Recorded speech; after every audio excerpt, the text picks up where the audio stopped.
ଯେଉଁମାନେ ଦୁର୍ନୀତି ଅନ୍ୟାୟ ବିରୋଧରେ ପ୍ରଶ୍ନ ଉଠାନ୍ତି ନାହିଁ ସେମାନଙ୍କୁ ପାଖଣ୍ଡି କୁହାଯାଏ।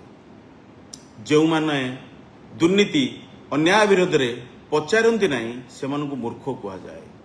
ଆଉ ଯେଉଁମାନଙ୍କ ମନରେ କେବେ ମଧ୍ୟ ପ୍ରଶ୍ନ ଆସେ ନାହିଁ ସେମାନଙ୍କୁ ଗୁଲାମ କୁହାଯାଏ।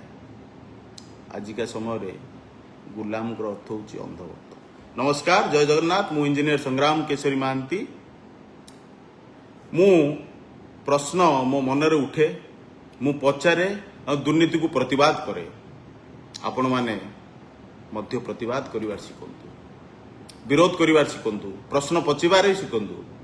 ଆପଣ ଯେତେବେଳେ ପର୍ଯ୍ୟନ୍ତ ପ୍ରଶ୍ନ ପଚାରିବେ ନାହିଁ ଏହି ପ୍ରଶାସନ, ଏହି ରାଜନେତାମାନେ ସୁଧରିବେ ନାହିଁ, ଲୁଟିବାରେ ବ୍ୟସ୍ତ ରହିବେ।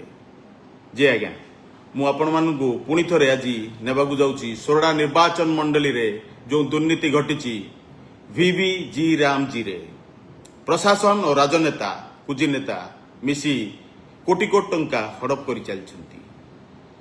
ଯେଉଁଠି ଯୋଜନା ହୋଇଥିଲା 125 ଦିନ ବର୍ଷକୁ କାମ ମିଳିବ ଗ୍ୟାରେଣ୍ଟିର ସହିତ, ତାହା ସବୁ ଫଲ୍ସ ବିଲ୍ କରି ଲୁଟିବାରେ ବ୍ୟସ୍ତ ହୋଇଛନ୍ତି ପ୍ରଶାସନ ଓ ରାଜନେତାମାନେ।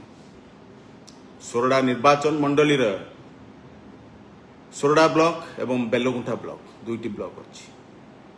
ସୋରଡ଼ା ବ୍ଲକରେ 26ଟି ପଞ୍ଚାୟତ ଏବଂ ବେଲଗୁଣ୍ଠା ବ୍ଲକରେ 18ଟି ପଞ୍ଚାୟତ। 44ଟି ପଞ୍ଚାୟତରେ ଯେଉଁପରି ଭାବରେ ଦୁର୍ନୀତି ଚାଲିଛି ଆପଣ ଶୁଣିଲେ ଆଶ୍ଚର୍ଯ୍ୟ ହୋଇଯିବେ। ସବୁ ରାଜନେତାମାନେ ଲୁଟିବାରେ ବ୍ୟସ୍ତ ନିଜ କୁଜି ନେତାକୁ ଧରି। ବର୍ତ୍ତମାନ ବିଜେପି ସରକାର ଚାଲିଛି। ଆପଣମାନେ ଠିକ୍ ଭାବେ ବୁଝିପାରୁଛନ୍ତି ମୁଁ କାହାଡ଼େ ଇଙ୍ଗିତ କରୁଛି।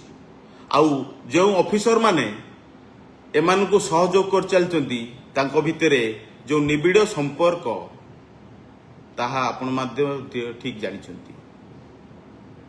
ସୋରଡ଼ା ନିର୍ବାଚନ ମଣ୍ଡଳୀରେ ଦୀର୍ଘ ଦିନ ହେବ VVG ରାମଜୀ ନାମରେ ଯେଉଁ କାମ ଆସେ ଗ୍ରାମୀଣ ଲୋକଙ୍କ ନିଯୁକ୍ତି ପାଇଁ, ତାହା ସେମାନେ କରନ୍ତି ନାହିଁ।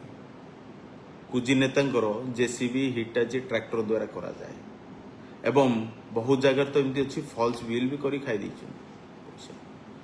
ଆଶ୍ଚର୍ଯ୍ୟର ବିଷୟ, ପ୍ରତିବାଦ କରିବାକୁ କିଏ ନାହିଁ। ଗୋଟିଏ ପକ୍ଷେ ବିଜେପି ସରକାର ଚାଲିଛି, ବିଜେପିର ନେତାମାନେ ଅଛନ୍ତି, ଆଉ 2ଟି ବ୍ଲକର ଅଧ୍ୟକ୍ଷ ଅଛନ୍ତି ବିଜେଡିର। ତ କ'ଣ ମିଳି ଭଗତରେ ଖାଉଛନ୍ତି ନା କ'ଣ ବିଜେପି ଅଛନ୍ତି? ତାର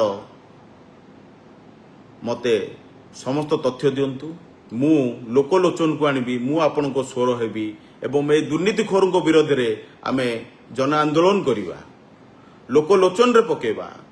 ଯେଉଁ VVG ରାମଜୀ ବିକଶିତ ଭାରତ କରିବେ ବୋଲି ଯୋଜନା କରି ଏହି ମନରେଗାକୁ ନାମ ପରିବର୍ତ୍ତନ କରିଥିଲେ, ତାହା ବର୍ତ୍ତମାନ ସୋରଡ଼ା ବ୍ଲକରେ ହିଁ ସୀମିତ ନାହିଁ, କି ବେଲଗୁଣ୍ଠା ବ୍ଲକରେ ସୀମିତ ନାହିଁ, କି ସୋରଡ଼ା ନିର୍ବାଚନ ମଣ୍ଡଳୀରେ ମଧ୍ୟ ସୀମିତ ନାହିଁ।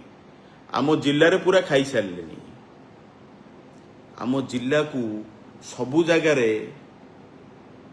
ଲୁଣ୍ଠନ ଚାଲିଛି। ଆପଣମାନେ ଠିକ୍ ଭାବେ ମନେ ପକାନ୍ତୁ, ନିର୍ବାଚନ ପୂର୍ବରୁ ଏମାନେ କହିଥିଲେ 300 ୟୁନିଟ୍ ବିଜୁଳି ଦେବେ, ରୋଜଗାର ଦେବେ। କାହିଁ? ଦାଦନ ଖଟିବାକୁ ଗଞ୍ଜାମ ଜିଲ୍ଲାରୁ ଅଧିକ ଯାଆନ୍ତି।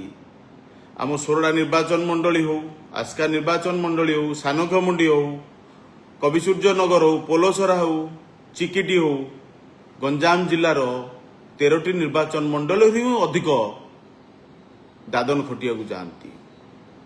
କାହିଁକି ନ ଯିବେ? ଯଦି ତମେ VVG ରାମଜୀଙ୍କ ନାମରେ ଲୁଣ୍ଠନ କରିବ, ନିଜ ପକେଟ ଗରମ କରିବ, ତାହେଲେ ଲୋକ ଦାଦନ ଖଟିବାକୁ ଯିବେ। ହଉ, ଠିକ୍ ଅଛି, ଆପଣମାନେ ଲୁଟିବାରେ ବ୍ୟସ୍ତ ରୁହନ୍ତୁ। ଆମେ ଆପଣଙ୍କ ବିରୋଧରେ, ଦୁର୍ନୀତି ବିରୋଧରେ ସ୍ୱର ଉତ୍ତୋଳନ କରିବାକୁ ଆସୁଛୁ। ଦୁର୍ନୀତି ଯେଉଁଠି ହେବ ସେଠି ସଂଗ୍ରାମ ଜାରି ରହିବ। ନମସ୍କାର। ନୂଆ ଅଧ୍ୟାୟ ନେଇ ପୁଣି ଥରେ ଆସିବି।